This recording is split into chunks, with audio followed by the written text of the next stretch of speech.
Good afternoon, guys. It's Darren from JSpedia, and joining me on this crazy hot, sticky day is vocal powerhouse, Mr. Rob Cooksley from Sons of Liberty. Rob, good afternoon, sir. How are you? Good afternoon, Darren. Very well, thank you. Hope you're well too. Yes, yeah, I'm doing good, mate. I'm doing good. I'm looking forward to this. I reviewed the album in June. And I just said to Wes, I need to speak to the guys. You know, sometimes you get an album and you just think, wow, that's just a fantastic piece of music. And that's, you know, what drew me to it. It's kind of old school. It's in your face. You know, it doesn't pull any punches. It is what it is. And it's a fantastic record. So pass on my congratulations to the rest of the boys.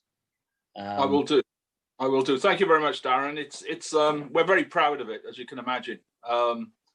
And it's a little bit of a shift away from the last album, so it's getting the right reactions. So thank you very much. Really appreciate you. Listen, I hope that, you know, when you saw my review, you know what I say to everyone when I'm reviewing an album, I will play it through once, and then I'll start to pick, you know, the tracks and my favourites, and I'll start to write, and then I'll take stuff out, because what I want to do is I want to give you guys the best of my experience, as though I'm standing in the front row waiting for you to blast it out, you know. So you wouldn't go, oh, there's 11 tracks on it, but, you know, some are okay, some are, because that doesn't do anyone any good. You know, you've got you and the boys have, you know, poured your heart and soul into it, and I want to give it the best review that I can.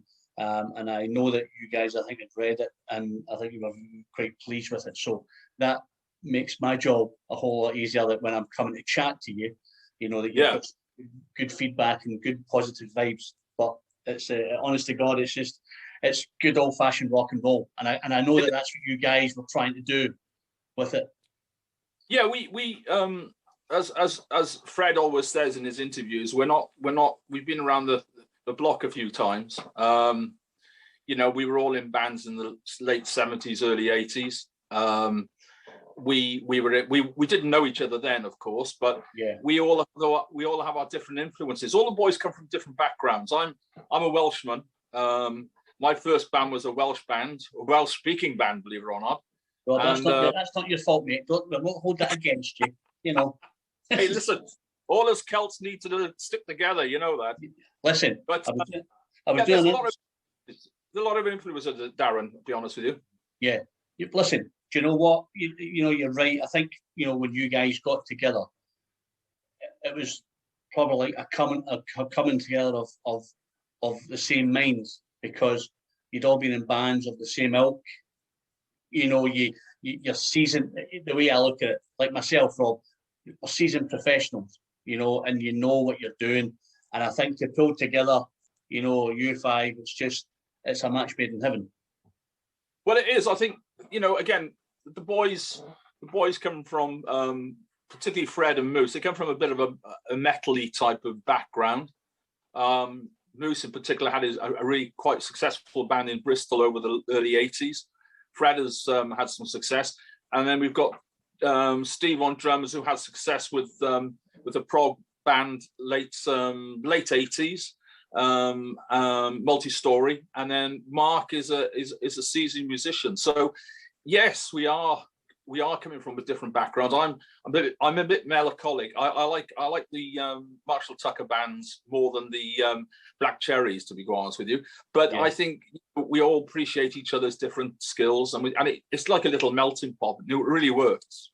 Yeah, you put it together, you know, and you kick your ideas around, and what you come up with, you know, is a mixture of blues, rock, you know, tinges of metal, bits of country, you know, and I think it really just fits together. You know, it's a real tight-knit band who I would probably go as far to say as you trust each other implicitly. Yeah, I think we do, and I think we're a live band perhaps more than a recording band. I get my inspirations from one of you guys, to be honest with you. Well, two of them in particular. Well, three. No, I'll tell you three.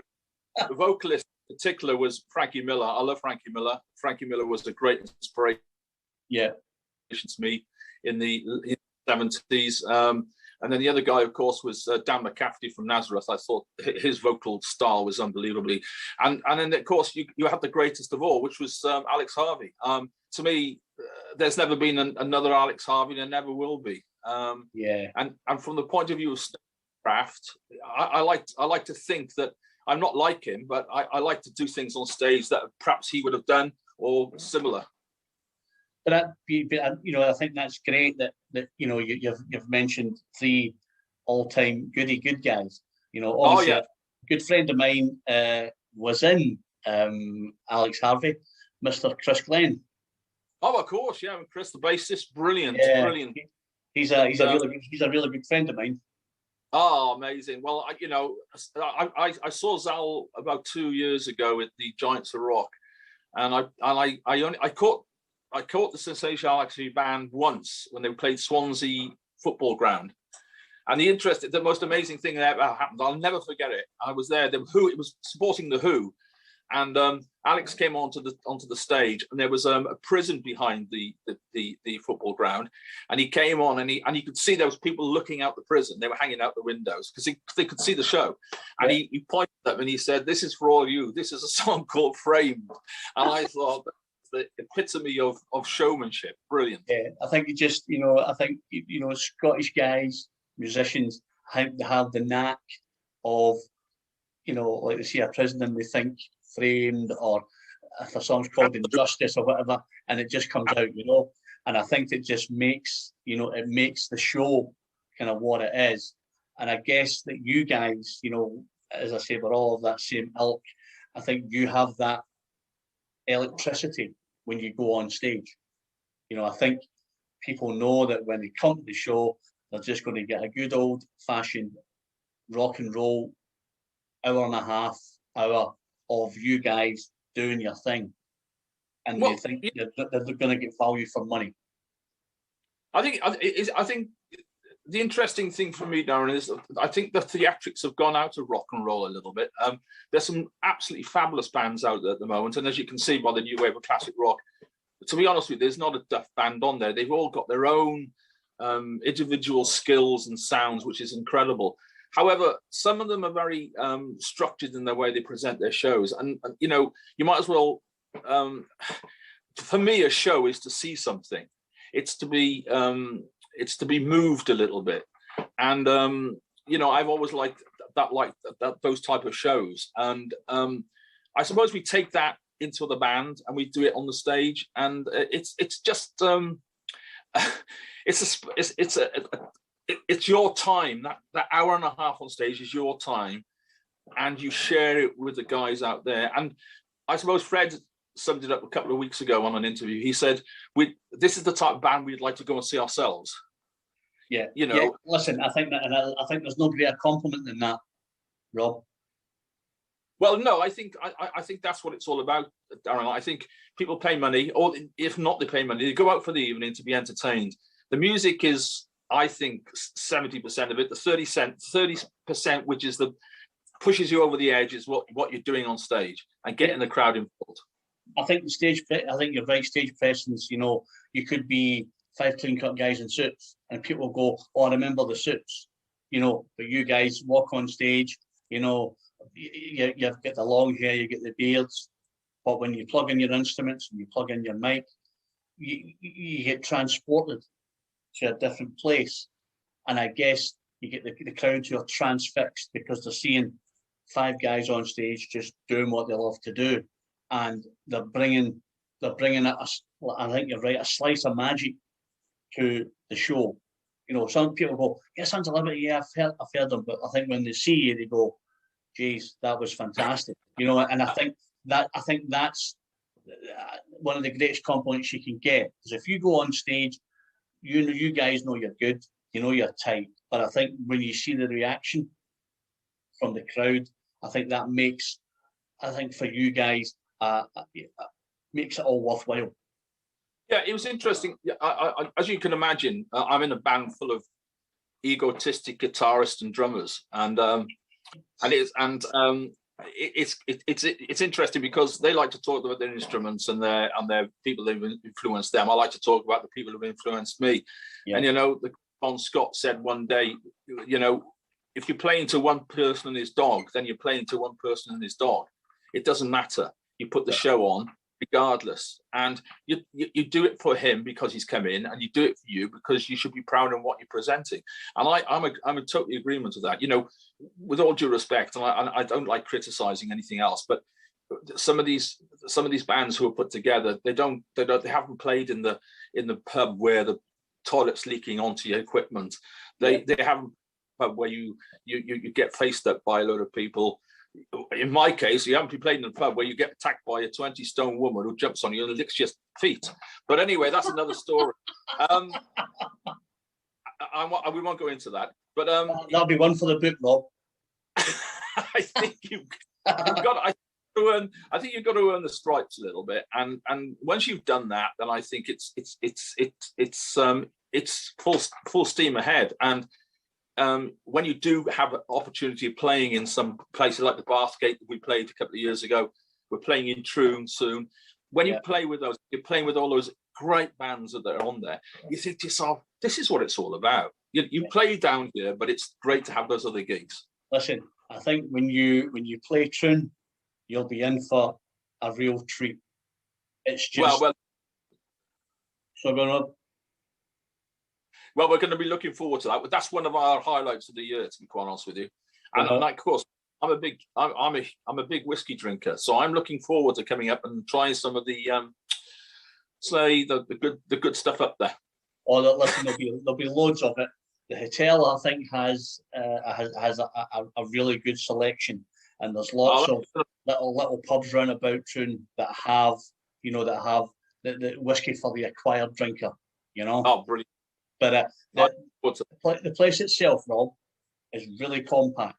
It's a compact little place, and the people, like you said, whether you're playing to 20 people or 2,000, it doesn't matter.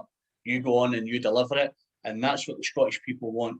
You know, they get really excited when they see the list of bands. Wow, brilliant, brilliant, brilliant, brilliant, brilliant. Oh, can't wait to see them, can't wait to see them, can't wait to see them. And I guess for you guys, you know, this will be your first time at Winterstorm, and it's just a magical little event. It's got, you know, it's attracting some, it has attracted some big, massive stars. And Ian that runs it is an absolute gentleman. You know, he just wants to bring music to Scotland.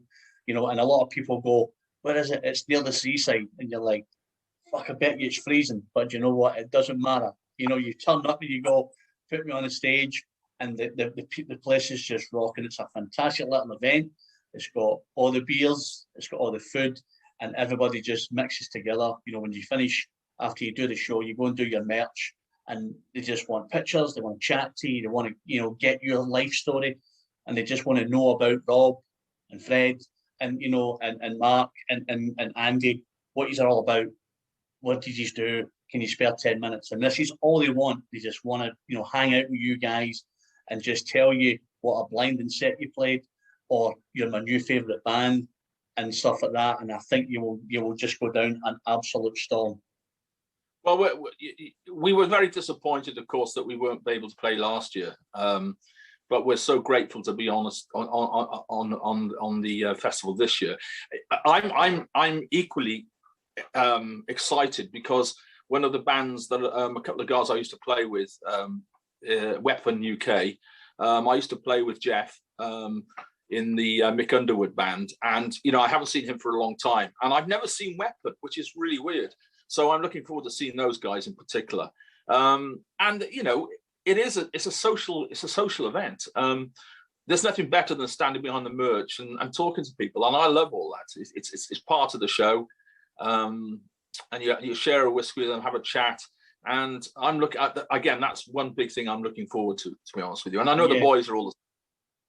Listen, it'll be a blast. You know, I've been down there 3 or 4 years. I've been fortunate to work there. I've been fortunate to work with some of the artists, and I've been fortunate to sit in the crowd and see both sides. And it's a great little event. And as I say, you'll just have, you know, you roll up, you just feel the buzz. And when you walk into the backstage, everybody's just mulling about and, you know, high-fiving and chatting and what have you. and I think it's one of the highlights of the year because it's kind of close to Christmas, and I think it's kind of last or one of the last gigs you'll see of the year. You know, so it's bringing a lot of happiness to a lot of people, and I'm sure that you guys will absolutely just blow the place apart, and you'll really have a great time. Yeah, well, we're looking forward to it. And again, as I said, it's catching up with old bands. Scarlet Rebels, we haven't seen for a while, so that's going to be a bit of a, you know, an ease up. We know we get very naughty with them because they're Welsh boys as well. You see, Yes. like me. Yes. And it can get a bit messy, but it's great to meet all these other. See, the other thing is this new wave of classic rock. We see these bands, we don't get the chance to meet them, and Yes. it's nice to have an opportunity.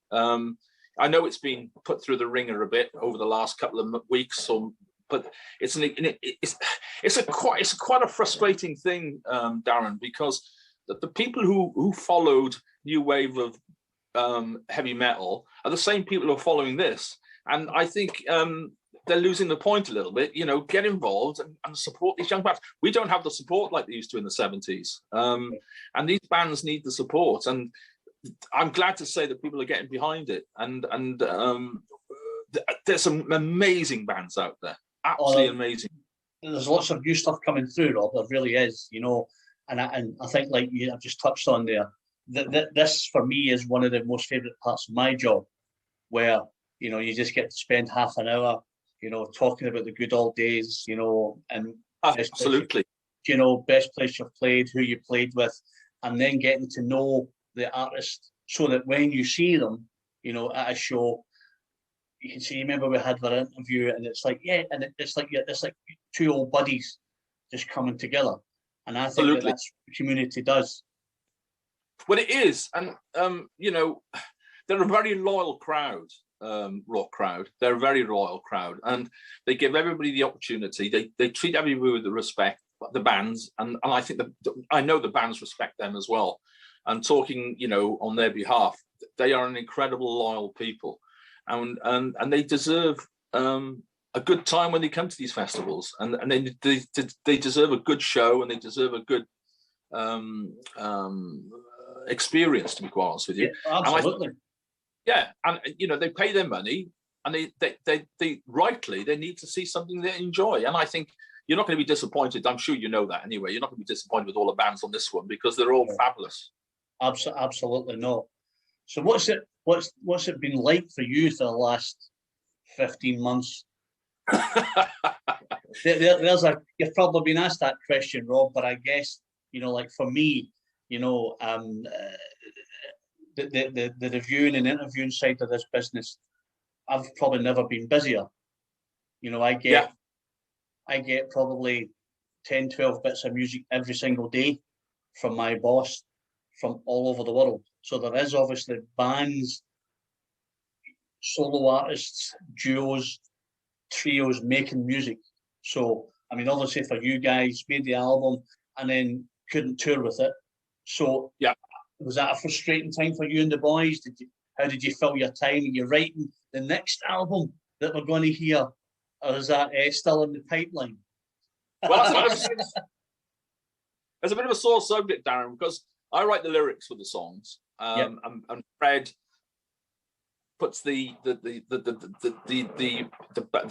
sound together. To be honest with you, and he sends little clip bits, and I listen to it, and then we all sit down and put our little bits in.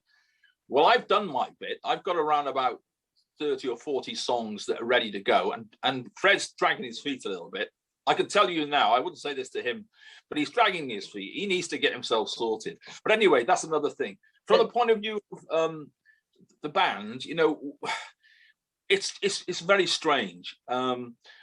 When we started having a little bit of success, we were turning up to these festivals and shows, playing with 2 or 3 other bands, and they would look at us if to say, well, who are these guys? You know, they're a bit old playing this type of music. And it's just strange to be going on and looking back. You know, I looked back at it a couple of weeks, about a year ago. There's about 370 years on that stage when we play. Yeah, you know, that's a lot of years. That's a lot of quality, Rob. Well, I like to think so. and it's a lot of life and life experiences, I think, is important as well, because I don't like, my lyrics are very much based on real life. I don't like fiction. I hate fiction reading. I like to read about things that have actually happened, a historian. Yeah. So it's nice to have that, but I think you've got to pinch yourself a few times. We walked onto the Giants of Rock stage a couple of years ago, and all those people had come in to see us. And, only a year or two ago, we were playing to 20 people in a pub. So it's a bit surreal, I'll be quite honest with you, Darren. And as a musician who's been around the block a few times, as I said, you never felt that that's never going to happen to you. And it's better to happen now than not at all. Yeah. We're all part-timers work-wise. Well, I am anyway. I think the only one Fred works I think Fred's full-time, but the majority of us work part-time, and we can pick our hours to work. We've got to that age, believe it or not. Yeah. So it's nice to be able to look forward to the weekend and know we're going to travel up to Glasgow, we're going to travel up to Wigan, or we're traveling up to wherever it is. Yeah.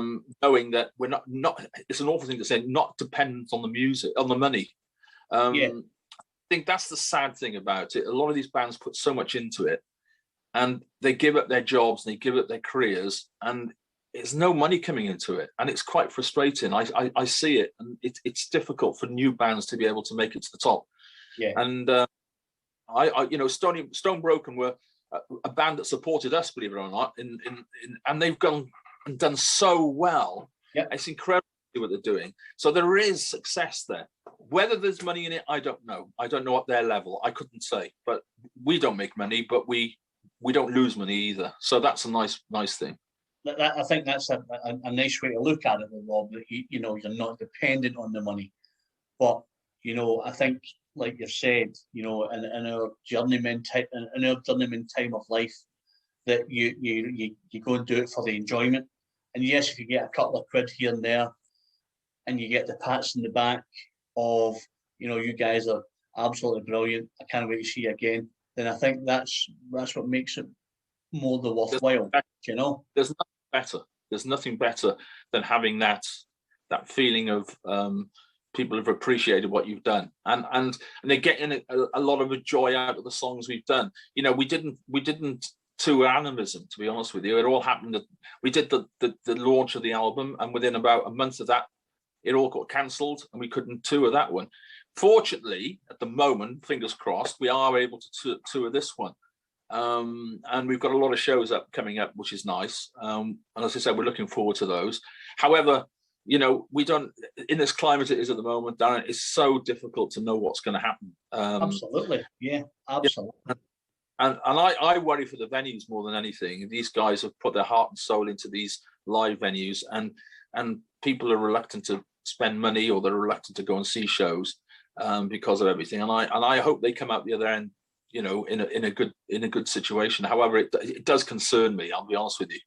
The thing is, though, Rob, the good and the bad side of it is that England is starting to see shows. You've obviously got a show this weekend coming up. Scotland, I mean, there was supposed to be a show on. There's a fantastic promotions company up here called Shock City. Oh yes, I've heard of that.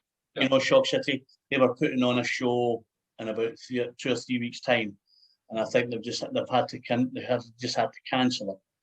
Now that would have been my first show since the 28th of February 2019. No, oh God. The last show I saw was Samantha Fish. All right, yeah. In St Luke's in the Wine Docks in Glasgow, and then in the first week of March they locked everything down. So it's incredibly frustrating, for Glaswegians as well, because that we like to, we like a wee drink as Scottish people, and we like to go and rock out, and for probably the last 12, 13 months, we haven't been able to do either. So we're like a nation of caged animals at the minute, waiting to be let loose. Oh well, it's going to happen. It's going to happen. I'm sure. We have been fortunate to play a few shows down here. We did a couple of lockdown shows between the two lockdowns, and they were, there were a minimum amount of people in there, of course. the interesting thing was it's like playing in Las Vegas because everybody's sitting there and it's like a cabaret show, which is quite unusual for us. Yeah. But it's allowed us to get out there and play, and it's allowed people to come and enjoy music. And we had we put two together a couple of weeks ago, which was nice. We had an album launch in Swindon. It should have been in Bristol, Thekla, but we couldn't get that done, unfortunately. But we had a good show, and so many people turned up, which was really grateful. And they came from wide and far, so that was we were grateful for that. But we have played. It's not the same. I'll be quite honest with you, because I get a lot of feed off of the crowd, and you've got to be a bit cautious about how you do that. And I got told off for coming off the stage and running around, which I suppose is. I hold my hand up and said I was wrong, but anyway, it's part of the show. But yeah, we're looking forward to it. We're looking forward to seeing a stand-up crowd. We've got a show this weekend now in Coventry with Firekind. Yeah. With Wes. So I'm really looking forward to seeing those guys. I've heard the music and it's fabulous. So that looks good. The Wigan one, unfortunately, fell by the wayside because they were depending on ticket sales. And I think the COVID's quite bad in that area at the moment. So I think that hit us. But anyway, it's going to happen until such time as it's all sorted. Yeah. It's going to. I kind of think the good thing for you guys, and you just hit the nail on the head there when you said, we've got a show this weekend and we're really looking forward to it. That proves that it still gives you the buzz, because some guys go, shit, I've been working all week and I've got to travel to, Leicester or Liverpool or Manchester, crikey, and I'm shattered. But the fact that you've still got the buzz to say you can't wait, for the gigs, for you to get in the van and start to travel, and in less than 2 or 3 hours you're there. There's nothing better. It's so exciting to put your stuff in the back of the van. I'm lucky because I don't drive the van. Mark, I go with the Chuckle Brothers, which is if you're a bad person, that's where you go. You go with the Chuckle Brothers. Steve, the rhythm section, Steve and Mark are well worth being in the van with. They're totally nutcases. But fortunately, my wife comes with us because she does all the merch. So right. He keeps me sane during that travel. But sometimes I'm on my own with them, and it's an experience in itself. But that makes it, Rob. Oh, it does actually. Yeah, I sometimes put a little clip on. I don't know whether you've seen any of them on our site sometimes with me sitting in the back and those two idiots in the front doing what they do. They're totally crazy, but they're a joy to be with, and we're looking forward to it. There's nothing better than going on stage and have people out there waiting to hear something. Absolutely. Have you got new merch in? Yeah, I know that they were running low on merch because I'm gonna jump onto the site and get myself a shirt. Yeah, we got a. I don't know when we're going to see you again, Rob. So I like to buy shirts of the bands that I'm interviewing because it's good to to promote the band. It's good to promote live music. So once I finish with you, I'll render the video and then I'm going to jump onto the shop and get myself a shirt. Oh, that's very kind of you. Thank you very much. Well, we like our merch. We do well on merch, to be quite honest with you, and we try and upkeep it and change it quite a lot.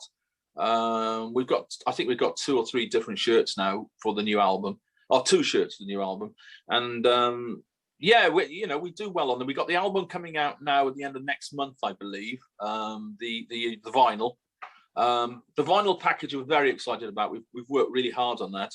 And we do always very well on that, so we're looking forward to get that out there. Can I just do one plug, if I may, Darren?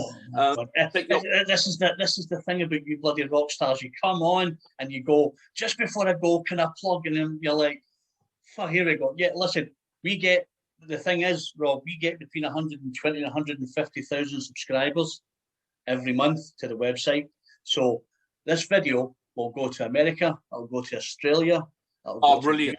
So what they'll get an aging Welshman and an aging Scotsman talking mince about music, and people will love it because the videos do extremely well because people come on and they go, who are these guys? And what we normally do, we put the video on and we'll put the album on, the review with the video. So people get, and I'll do a bio about the band so that people get like an experience.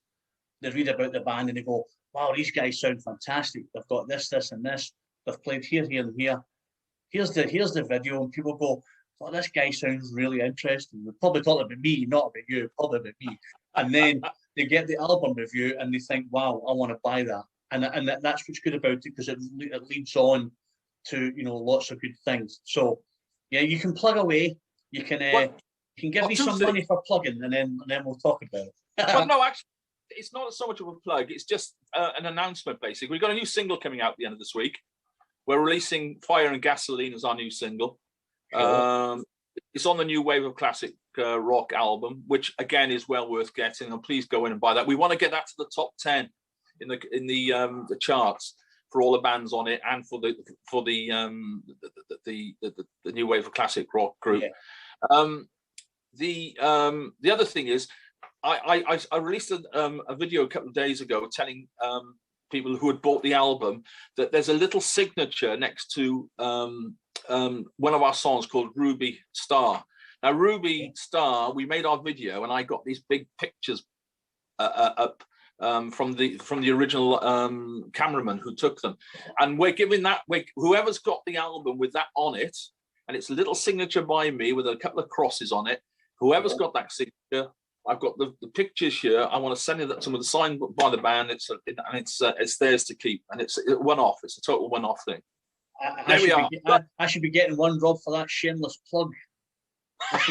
That's so I should. I'm selling my soul with the devil. I'm plugging on my show. Fucking hell. Listen, it's an absolute pleasure. Plug away. I'll tell you what I'll do, Darren, and there'll be people witnessing this. I've got another picture of Ruby Star, and you can have the other one. There we are. Listen, you're an absolute gentleman. I'll bring it up to tune in. It's yours. Brilliant. That's fantastic. So, what's the plans then after? Like, you know, you've got a few shows on. Are you going to be trying to get a headline show put together for next year, or is it just pretty much? What we'd like to do is get a support slot with a good band. You know, a big band. I think, you know, it gives us a wider audience. We were so miffed. Well, we weren't miffed. That's not the right word. We went to see Lynyrd Skynyrd, and the Massive Wagons are on there, and they were brilliant, absolutely brilliant. But I said, oh God, that would suit us so well. Yeah. So, you know, there's a lot of Southern rock bands coming over. They do bring their own support, unfortunately. But anyway, if somebody's coming over and they like what we do, we would love to go out on the road with them. I think that would be a great achievement for us. So that's on our bucket list to do. The other thing, of course, is go to America. We get asked all the time to go and play over there.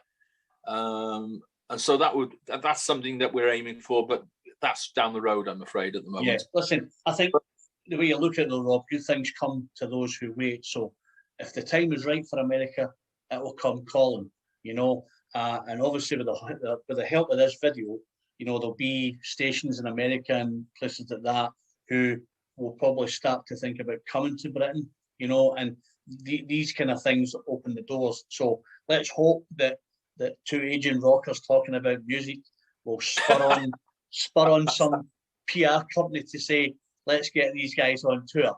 That's the goal. So let's aim for that. Well, I hope so, and you know, we have got some great festivals. Rock in the Bowl is something that we're looking forward to doing down in Sheffield, and the Great Yarmouth festivals with Hard Rock Hell. So we're lucky. We're so lucky, Darren. We've got so much to look forward to. And again, we don't know when the wave's going to hit the beach. So we enjoy every second we've got with everybody we meet, and we can look back on our life and said, well, we did it eventually and finally get to play some nice big shows. And I think we're there. We're happy. You couldn't get a happier band, to be honest with you. Listen, that's all you can ask for, Robert. And I think that's a fantastic outlook to have, rather than, you know, coming on and going, oh, it's crap, you know, it's not good, and it's this, it's that, and I wish this and I wish that. I think, you know, grab each moment as you can, you know, grab it by the horns and say, like you've just said, you're on the whale out on the ride.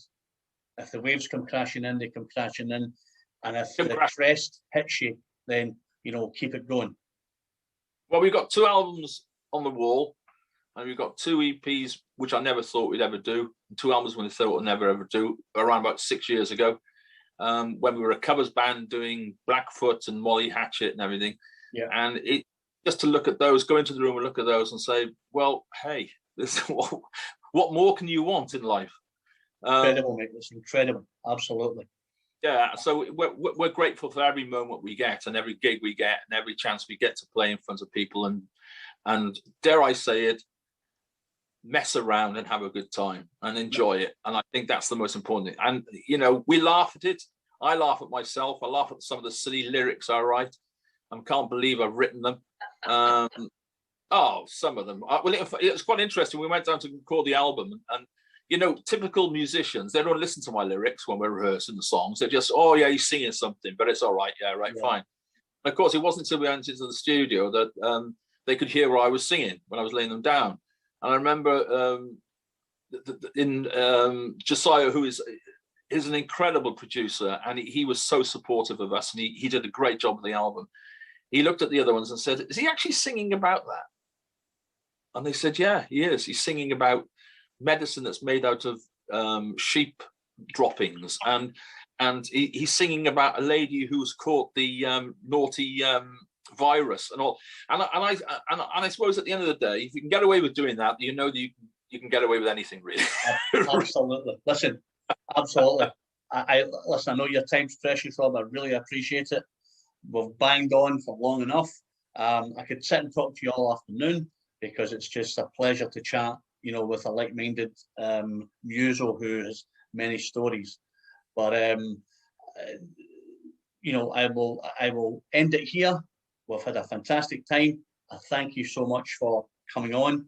The video will probably be up tomorrow, and it will go live, Facebook, Twitter, YouTube, goes everywhere. And then it will go to America, go to Europe, and everywhere. I'll let you know when it's up, and hopefully we will catch you on the road in Winterstorm. Right, Darren, it's Winterstorm, it's whiskey, and it's stories. We'll have a chat when we're up there. Absolutely. Listen, it's an absolute pleasure chatting to you, Rob. Darren, thank you very much for your time as well. We really appreciate all the work. This is Darren from JSpeedia in conversation with the fantastic Rob Cooksley of Sons of Liberty, chatting music, lockdown, whiskey, and what's to come. Rob, take it easy. It's been an absolute pleasure, buddy.